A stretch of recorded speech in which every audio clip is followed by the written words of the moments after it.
mungkin beliau yang tiap hari siang malam mengajarkan supaya kita mencari kebenaran, berpikir yang benar, kok dirinya sendiri melakukan sesuatu yang tidak benar.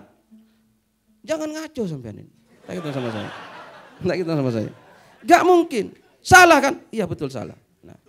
Nah ini sebetulnya berarti sekaligus orang ini menjawab bahwa apa yang terjadi sekarang ini sebetulnya kesalahan yang diakui beramai-ramai sehingga seperti sebuah kebenaran. Ya apa enggak? Tak tanya, jawab dari hatinya kata saya. Benar enggak orang yang mencalonkan diri? Mesti orang yang punya hati mengatakan itu tidak benar. Apalagi pasang foto di mana-mana. Aduh, fotonya Cak Nun ditaruh di mana-mana calon presiden. Saya agak sampai hati. Loh ya apa enggak? Enggak sampai. Ini bukan budaya Islam. Budaya Jawa juga bukan. Enggak tahu ini budaya dari mana saya enggak tahu. Kok sekarang orang se-Indonesia mabuk dengan seperti itu? Betul-betul enggak tahu saya. Loh ya apa enggak? Jawa apa kudu koyok ngono Jawa? Ora kan? Penembahan Senopati dulu bagaimana jadi raja Mataram? Sisihinan wahyu. Apa? Hah? Sinisihan wahyu. Ini sengaja saya bikin seperti itu. Nih. Untuk mengetes Mas Hilmi masih konik apa enggak ini? Nah, karena tadi sudah dilepas helmnya. Ayo penembahan Senopati bagaimana? Gak usah jauh-jauh kepada yang sebelumnya. Meskipun saya kemarin di Situbondo. Situbondo hallnya kiai saya, ya. Terus ada dari Maijen itu. Maijen yang ceramah menyambut di sambutan itu. Saudara-saudara semua, nah itu dengan mantapnya. Saya kaget dengan mantapnya itu. Dia ceramah menyambut dalam hall itu, hallnya kiai saya itu. Kita ini dulu sudah pengalaman. Pernah berdiri di Indonesia itu negara-negara besar, kerajaan besar seperti Sriwijaya katanya, yang umurnya 400 tahun. Nah itu ya. Tapi karena macam-macam lah kekurangannya itu loh, Majapahit semua, akhirnya mereka semua runtuh. Nah, saya jadi berpikir, kok ada tentara yang mencaci maki pendahulunya? Kan hebat kalau Sriwijaya 400 tahun. Ini baru 70 tahun wes koyok ngini rek. Kok rumong sopi iki piye? Kira-kira lek koyo ngini sampai 400 tahun iki. Hah? Tekan ora iki? Ayo tak tanya. Hah? Menjamin NKRI yang seperti ini 400 tahun. Bisa-bisanya menghina Sriwijaya hanya 400 tahun katanya. Mojopahit hanya 500 tahun. Loh kayak bisa-bisanya NKRI 70 tahun weng sumpek koyo ngini.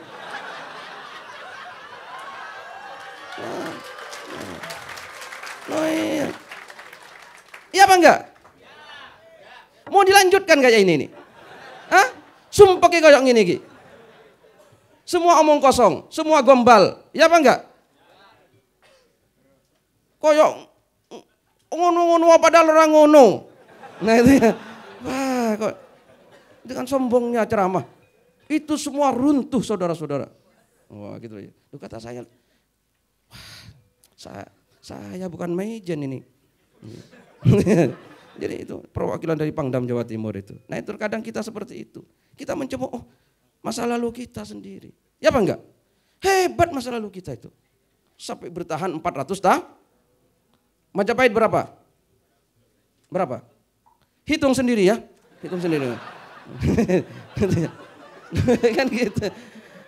Tapi kan hebat. Ini kita ini sudah seperti ini. Kenapa? Karena kita ini membuang itu semua. Jawa itu yang namanya Sriwijaya, Mojopahit, ini suara Tuhan. Terus menjadi suara rakyat. Nah gitu loh ya. Bukan suara rakyat dipaksakan menjadi suara Tuhan. Itu namanya makar kepada Tuhan. Maka wa makaru wa makarallah wallahu khairul, hati-hati. Ini sedang dimakar oleh Allah Ta'ala. Oh iya. Ya, apa tadi? Apa ini? Enggak. Masalah pencalonan ini loh, ya. Ya. Islam sudah saya paparkan, gitu ya. Itu semua punya legitimasi langit. Legitimasi langit itu harus. Jawa juga sama. Ya. Semua itu ada legitimasi langit. Sampai kalau saya kupas semua, mulai dari Sriwijaya, Mojopahit sampai Mataram, saya mengalahkan Agus Sunyoto nanti. Gitu. Jangan. Itu ya. Nah, Mataram saja, karena ini yang terdekat dengan kita, ya kan? Penembahan Senopati jadi raja itu ada wahyu dari langit. Lu bukan berarti karena memang penting ini. Gitu ya. Saya akan tetangganya, kan di Bambang Lipuro itu tempatnya penembahan Senopati. Bambang Lipuro itu ada Watu Gilang namanya. Saya itu kan dekat pantai. Di utara Kretek itu namanya Kecamatan Bambang Lipuro. Di Kecamatan Bambang Lipuro itu ada namanya Watu Gilang. Disitulah tempat penembahan Senopati dulu tidur. Nah waktu tidur itulah terus ada cahaya seret masuk. Dan itu dilihat oleh Ki Juru Martani. Terus Ki Juru Martani punya kesimpulan bahwa bocah iki sesuk jadi rojo, ya kan? Maka dibangunkan, setelah bangun sepakat Ki Juru Martani pergi ke Gunung Merapi bertapa. Nah, penembahan Senopati yang namanya waktu itu Sutowijoyo. Hah? Ya, itu lengkapnya. Lengkapnya itu. Nah, itu ya, pergi ke pantai selatan di Parangkusumo itu bertapa. Nah, gitu loh ya. Set ada wahyu. Jadi setiap zaman membawa pertanyaan dan sini si Hanwa. Nah, sekarang orang kan diabaikan ini semua. Nah, tak teruskan sama tamu dari Jawa Timur tadi. Itu ya.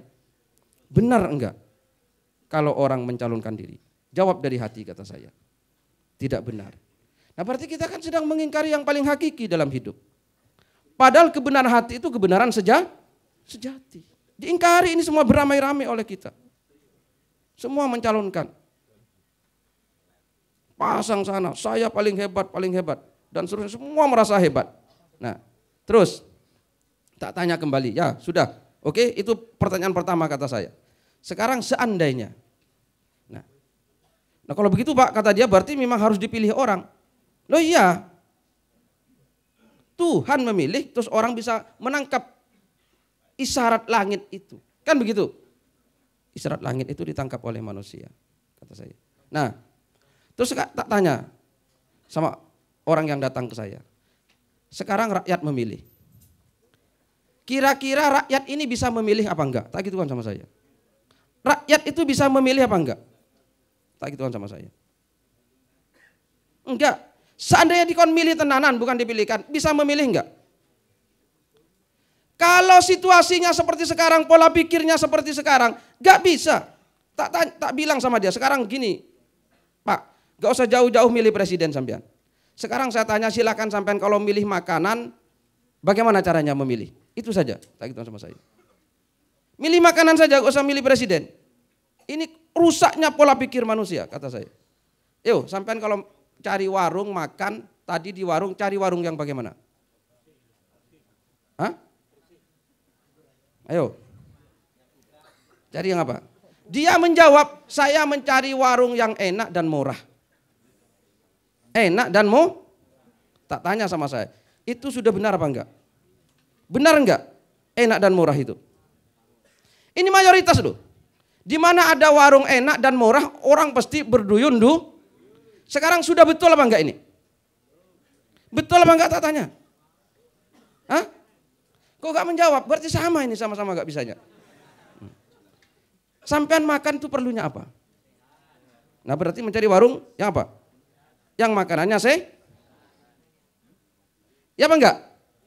Sudah betul. Misalnya sampean sekarang sudah bukan yang enak dan murah tapi sehat nomor 1. Betul apa enggak? Hah?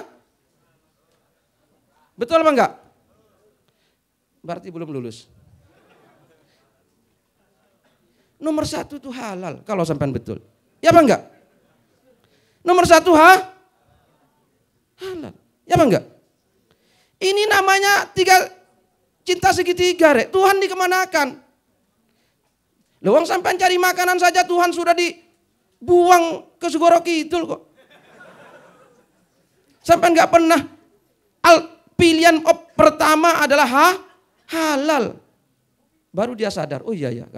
Nah kan begitu. Nah sekarang kan itu enggak ada sudah.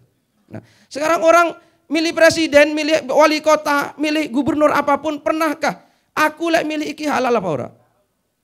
Malah sekarang diserang kalau memilih pakai pilihan pakai halal itu diskriminatif, itu anti kebinekaan, lebih. Itu kan begitu Pak Mus. Terus sekarang piye? Nah, kan gitu. Nah, sudah ya. Ini persoalan-persoalan. Saya kira ada beberapa hal itu dan saya kira ini kalau diteruskan nanti terlalu malam. Terima kasih. Ya, tepuk tangan. Sebelum Pak Mustafa, perkenankan saya menyambung 3 poin. Yang pertama, dari pembicaranya Muzamil kita bersama-sama menemukan ini, bedanya proses bagaimana pemimpin dipilih, entah presiden, entah raja, entah perdana menteri, entah siapapun di zaman pramodern dengan di zaman modern adalah kalau dulu pemimpin dipilih berdasarkan pertimbangan kualitatif. Terserah kualitatif ini menyangkut Allah apa tidak, kualitatif itu menyangkut wahyu apa tidak, tapi pokoknya dia kualitatif. Jadi tidak tergantung berapa orang yang memilih. Bisa 1 orang, bisa 2 orang, bisa 6 orang. Begitu kita modern, kita memakai demokrasi dan demokrasi ini satu-satunya pilihan adalah kuantitatif. Jadi seorang presiden menjadi presiden karena perolehan angka terbanyak, kan gitu ya. Nah, pertanyaan besarnya adalah yang benar yang mana ini? Setahu kita modernitas itu sangat menekankan kualitas ya. Kita mengenal kata kualitas, mutu itu di dunia modern, dulu tidak. Tapi justru ketika kita berurusan sangat serius dengan kepemimpinan suatu negara, kita memilih yang paling rendah yaitu pertimbangan kuantitatif. Itu ya, ini kita catat aja. Ya tapi kedua-duanya ada kalau orang modern ada kelemahannya. Kalau orang modern melihat pemilihan model Sayyidina Abu Bakar, Umar, Utsman, Ali tadi, atau model Rasulullah tadi, itu dia melihat loh, kalau pemilihannya boleh 1-2 orang yang memilih, misalnya kalau NU pakai ahwa, pakai ahlul hal wal aqd ya, itu kan bisa dimanipulir, nanti bisa pura-pura orang 9 bisa disogok, nyogoknya enggak banyak kan gitu kan, artinya bisa menjadi peluang manipulasi. Tuh, maka dipilihlah sistem kuantitatif, pokoknya jumlah orang, jumlah angka. Nah, teman-teman sekalian, kita harus berpikir keras terus-menerus untuk sampai menemukan titik yang paling adil dari dilema yang berlangsung antara kuantitatif dengan kualitatif. Sekarang kalau kritik terhadap yang kualitatif, kalau yang milih itu nanti bisa Abu Bakar milih Umar dok, 1 orang dok, apapun alasannya, kan nanti bisa dia kolusi, dia cenderung nepotis, memilih saudaranya sendiri, kan gitu. Pertanyaan baliknya adalah, kalau kuantitatif sekarang dimanipulasi apa tidak? Sekarang ini manipulatif apa tidak? Justru wilayah manipulasinya jauh lebih luas daripada yang kalau kualitatif. Kalau kualitatif, kalau mau kita bunuh orang yang memanipulasi yang cuma 1-2 orang. Tapi kalau sekarang kita mau bunuh semua rakyat. Karena rakyat memilih berdasarkan 100.000, ada yang partai memilih calonnya berdasarkan tawar-menawar, wani piro, sak piturute. Jadi demokrasi ini punya efek yang sama, kalau kita ngomong suudzon, prasangka buruk, punya efek yang sama, manipulasi, nepotisme, eksploitasi dan seterusnya. Tetapi untuk mengatasinya lebih mudah zaman dulu. Kalau dulu raja jelek tinggal kita berontaknya 1 orang dan paling 100-200 orang. Kalau sekarang kita memberontaknya kan ruwet, melalui sistem, melalui rapat, melalui hak angket, melalui segala macam, ruwet banget. Jadi sangat merepotkan, padahal dengan cacat yang lebih besar. Kalau kita hitung ya, cacatnya dulu cacat juga, tapi solusinya agak lebih simpel. Kalau sekarang cacatnya lebih besar dan solusinya lebih sukar. Nah, ini catatan pertama mengenai kuantitatif. Kita akan meneruskan yang begini apa tidak, kita tidak tahu. Kita tidak tahu, tapi kita matangkan dulu pemikiran kita. Nah, salah satu poin untuk mematangkan itu begini, yaitu poin kedua. Di dalam Al-Quran dan ajaran-ajaran Islam, setahu saya bukan hanya tidak ada anjuran untuk menjadi pemimpin, bahkan ada larangan dari Rasulullah jangan mencari atau meminta kekuasaan. Wala tas'alul imarah. La tas'alil imarah. La tas'alil imarah. Jangan meminta kekuasaan. Ya. Orang Jawa juga sudah tahu bahwa itu saru kan gitu kan. Itu saru. Yang ada di Quran itu fokusnya tidak pemimpin. Fokusnya itu kalau pemimpin itu the whole, semua orang adalah pemimpin. Kan sangat demokratis secara ilmu. Kullukum ra'in. Setiap engkau adalah pemimpin. Sebenarnya kalau ngomong kualitatif ini lebih menyeluruh karena setiap orang adalah pemimpin. Maka ketika dia memilih pemimpin, dia sudah memimpin dirinya untuk mampu menentukan pemimpin. Dengan dasar kullukum ra'in wa kullu ra'in mas'ulun an ra'iyatihi, maka umat Islam, maka Al-Quran memfokuskan anjurannya tidak kepada kesibukan untuk mencari pemimpin. Tidak ada. Yang ada adalah perjuangan untuk belajar agar bisa memilih pemimpin. Betul enggak? Jadi masalahnya di Indonesia ini bukan siapa pemimpinnya. Masalahnya seperti yang Pak Muzamil yang bilang, loh rakyatnya sudah bisa milih apa belum? Sudah punya ilmu atau belum? Sudah punya informasi atau belum?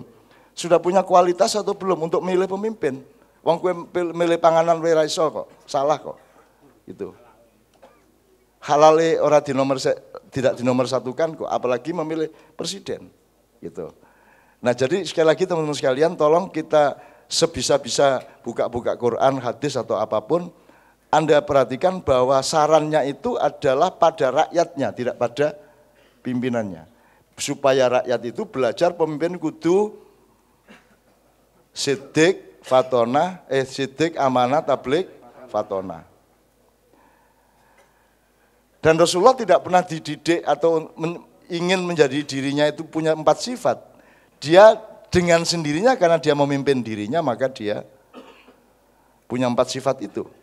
Tidak karena berangkat dari 4 sifat itu terus menjadi al-amin, enggak. Karena dia bukan karena dia ingin jadi al-amin terus melakukan 4 itu, enggak. Karena dia memang otomatis melakukan 4 itu maka dia al-amin. Maka Rasulullah tidak butuh Al-Quran aslinya. Jadi kalau Anda kesulitan baca Al-Quran apalagi ada 18 syarat tadi ya untuk jadi ulama, gue ya pecah ndasmu tuh gue. 18.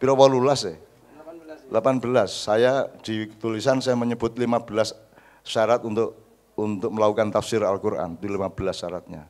Aku ini si jiwe growak kan gitu. Aku apa meneh kan gitu. Aku ras sekolah jelas. Aku spekulasi sehingga saya tidak pernah mengatakan yang saya omongkan benar.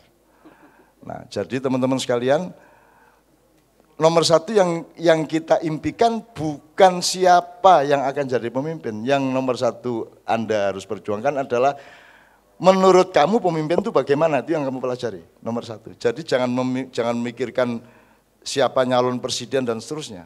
Apalagi pilkada ini kita sudah tahu hasilnya, semua sudah kita tahu. Karena di Ma'iyah kita tidak berpikir siapa yang menang. Di Ma'iyah kita berpikir apa yang menang. Kan begitu. Coba Anda lihat perdebatan Cagup Jakarta kemarin, semuanya kan materialisme. Semua urusannya kan materi. Semua urusannya pembangunan keduniaan.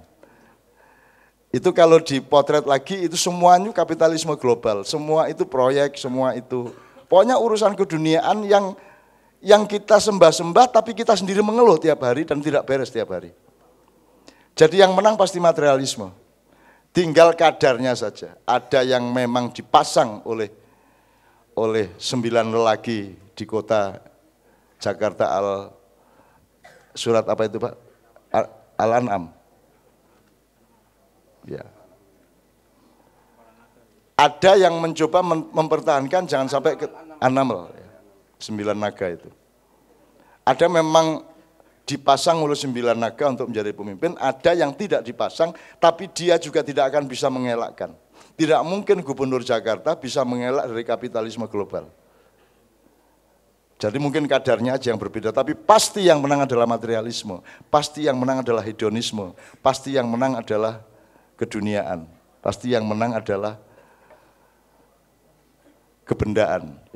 Yang diperdebatkan juga hanya kebendaan-kebendaan. Jadi kita tidak perlu tahu siapa gubernurnya, karena pasti yang dia lakukan adalah materialisme. Itu kalau kita ngomong ekstrim di Maia, sekedar untuk pengetahuan. Nah, poin yang kedua tadi adalah fokus untuk supaya rakyatnya belajar memahami kriteria pemimpin itu bagaimana, bukan menganjurkan seseorang untuk menjadi pemimpin. Dan tidak usah memimpikan siapa mencalonkan diri. Karena yang datang ke Pak Muzamil ini sangat banyak, ke saya juga, sangat banyak. Dan saya kan tidak pernah keri, orang tahu, tadi aku didik-didik kayak ngono iku ora keri gitu. Artinya saya itu sama sekali tidak ada, ya enggak nafsu lah, enggak nafsu. Jadi nanti kalau saya menjadi pemimpin pada suatu hari, caranya untuk tahu saya jadi pemimpin atau tidak itu tanya Mbak Novia. Mbak, ketika Cak Nun tadi jadi, itu Cak Nun sorak-sorak, lonjak-lonjak, apa badannya gemetaran? Gitu. Kalau badannya gemetaran, zamiluni ya, berarti saya pemimpin yang baik, kan begitu kan? Itu nanti checkingnya seperti itu. Dan sekarang tidak usah menunggu besok-besok, sekarang pun aku sudah gemetaran nih. Waduh, ini didapuk tenan modar ya ngono. Woi, koyo ngene iki aku taine ukae semene iki aku kudu nimpali iki piye ceritane iki. Ya toh, bosok kaya ngene iki aku kudu melakukan detoksifikasi nasional iki piye carane. Nah, maka kita sampai ke poin yang ketiga, teman-teman sekalian. Apa sebabnya demokrasi harus diselenggarakan? Apa sebabnya Indonesia ini tidak ada jalan keluar kalau kita membayangkan mekanismenya adalah demokrasi? Karena orang yang gagal di Jakarta besok nyalon Jawa Timur kok. Arab gimana? Jadi mau kualitas apa yang kita andalkan? Ya, kalau demokrasi, wong terdakwah masih boleh jadi gubernur kok. Aturan yang sudah jelas pasalnya itu masih dibilang multi tafsir kok. Nanti ada 10 tafsir dari pasal yang sama, 10 ini melahirkan 100 tafsir lagi. Akhirnya orang sudah hukum wis ngono. Nek sak karepe dhewe-dhewe kan gitu. Jadi dunia tafsir ini memang payah kan gitu. Karena tidak ada temannya, yaitu tadabbur. Kalau tadabbur itu kan pertimbangannya adalah kemaslahatan, bukan kebenaran gitu. Benar itu bisa, saya melihat ini benar bahwa ini adalah lingkaran yang berwarna putih, di tengahnya ada warna pink. Karena saya lihat dari atas, ini benar. Tapi bagi Mas Helmi lain, ini ada semacam cangkir yang warnanya warna-warni, ada gambar kembang dan seterusnya. Saya tidak melihat ada kembang, wong saya lihatnya dari atas. Jadi kalau kebenaran itu relatif, tapi kemaslahatan pasti. Kebaikan lebih pasti daripada kebenaran. Di atas itu nanti ada kearifan, kemuliaan, kebijaksanaan. Di atasnya lagi ada kemesraan. Nah, kemesraan ini ora penting bener ora penting, ora bener. Irunge rasa diukur, ya toh cangkeme ombo apa ciut. Aku njur kelingan ning asrama putri daerah Seturan kono ana tukang sapu ngobrol karo bocah-bocah sing kos kuwi. Terus bapake terus ngene, "Mbak, niku nek wong lanang niku sing didelok niku lambene wong wedok lho." Kok sing didelok lambene? Ah biasane lambe nisor dhuwur niku padha ngono kan. Terus cah wedok do teko kabeh cah asrama njur, kabeh iki ora percaya, mosok sih ngono kae. Diciut-ciutke lambene. Mosok sih ngono kae. Dagelane cah kos iki jan. Yesus. Jadi nek gue yang jangan ke nek bojo nek wis yang mus mulai nyiut-nyiut ke lambene iki dicurigai ku ya. Mosok sih. Mas, ayo aku golek pecel Mas.